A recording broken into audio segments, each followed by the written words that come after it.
Hey everyone, welcome back. If you're like me, you probably post a ton of stories on Facebook and then forget about them. But what if you want to revisit those archived gems? In this quick guide, we'll walk through how to view your archived stories on Facebook using your desktop computer in 2025. This is super handy for reminiscing or even for business purposes, like checking old promotions. Let's dive right in. First, make sure you're logged into your Facebook account on a desktop browser. Open up facebook.com and enter your credentials if you haven't already. Once you're in, head over to your profile page. You can do this by clicking on your name or profile picture at the top right corner of the screen. Now, on your profile page, look for the Stories section.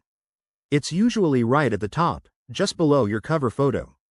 If you don't see it immediately, hover over the area or scroll down a bit. Facebook's layout might vary slightly based on updates. Next, click on Archive or Archived Stories. In 2025, Facebook has made this easier to access. You might find a dedicated tab or a drop-down menu under your stories. Once you're in the archive, you'll see all your saved stories organized by date.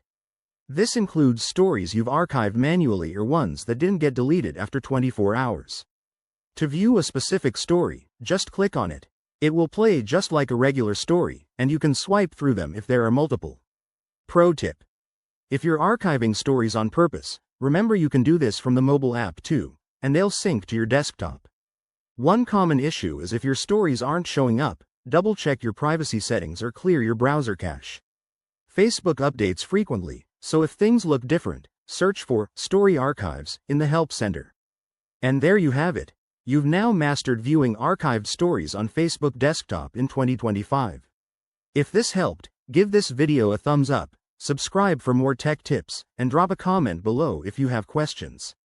Thanks for watching, and I'll see you in the next one.